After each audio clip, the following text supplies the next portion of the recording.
प्रथम कांड भाग छठा बुद्ध तथा उनके समकालीन वीडियो क्रमांक 1। आइए इस वीडियो में देखते हैं भगवान बुद्ध के समकालीन।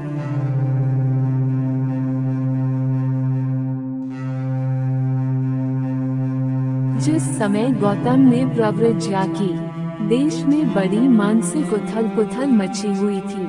ब्राह्मणी दर्शन के अतिरिक्त कोई 62 दार्शनिक मत और थे। ये सभी ब्राह्मणी दर्शन के विरोधी थे।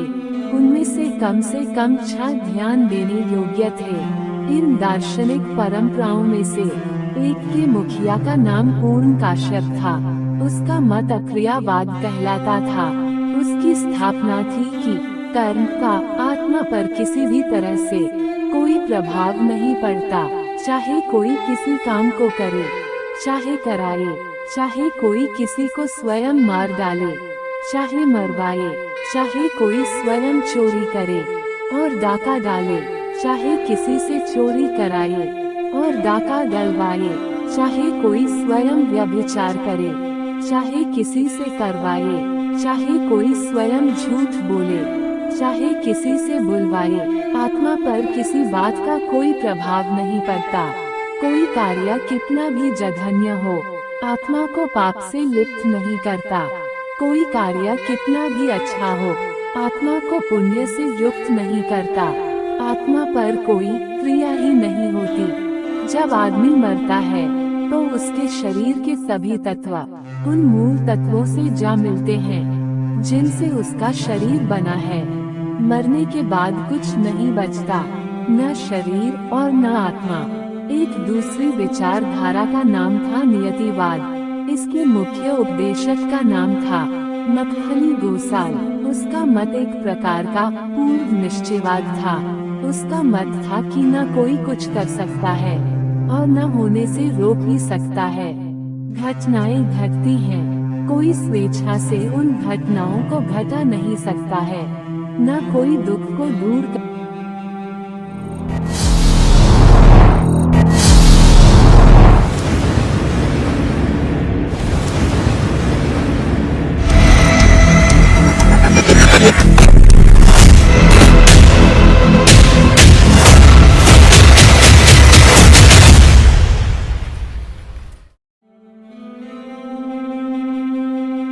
सकता है और न कोई उसे घटा बढ़ा सकता है।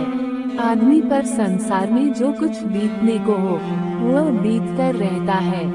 तीसरा मत उच्छेदवाद कहलाता था। इसका मुख्य उपदेशक अजित के स्तंभल था। उसका मत एक प्रकार का संपूर्ण नाशवाद था। उसकी शिक्षा थी कि यदि यश और होम बेकार हैं, कर्मों के कोई ऐसे फल नहीं होते जिन्हें आत्मा भोग सके या उसे भुगतने पड़े। न कहीं कोई स्वर्ग है और न नरक। आदमी का निर्माण दुख के कुछ तत्वों से हुआ है। आत्मा उनसे बच नहीं सकता।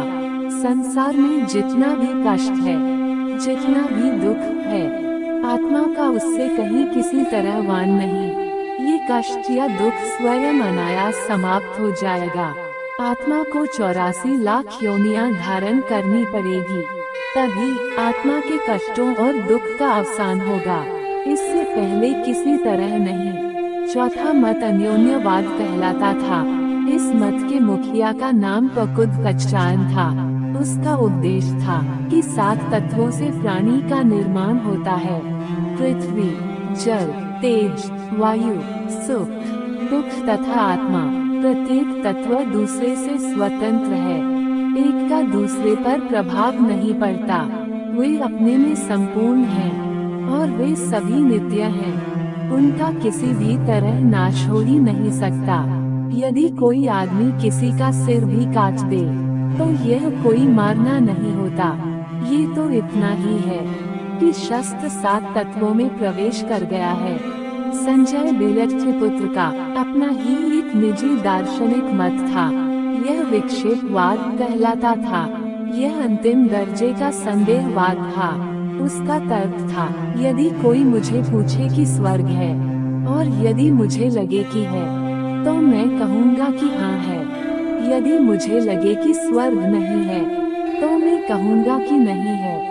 यदि कोई मुझे पूछे कि क्या आदमी बनाए जाते हैं, क्या आदमी को अच्छे बुरे कर्मों का फल भोगना पड़ता है, क्या मृत्यु के अनंतर आत्मा रहती है, मैं इन सब का नकारात्मक उत्तर दूंगा, क्योंकि मैं नहीं समझता कि ये है। कुछ इसी प्रकार संजय का तर्क चलता था।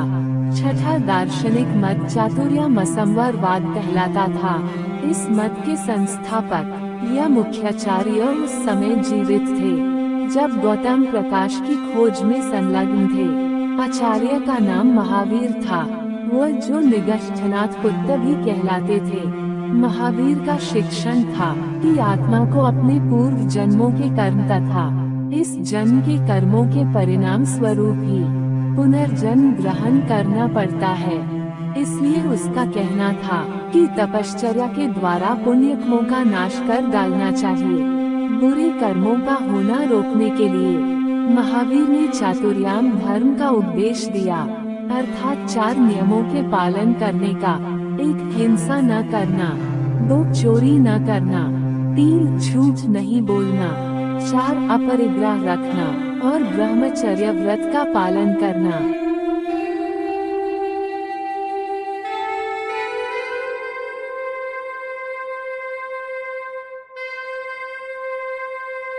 अगले वीडियो में देखेंगे अपने समकालीनों के प्रति उनका भाव।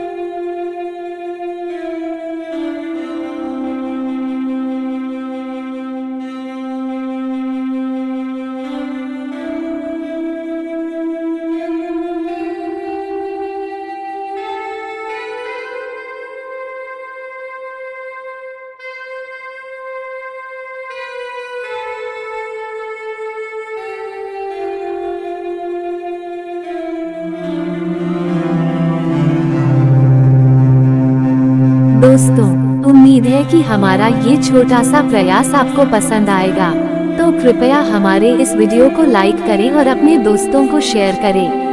और हाँ, चैनल को सब्सक्राइब करना ना भूलें। धन्यवाद।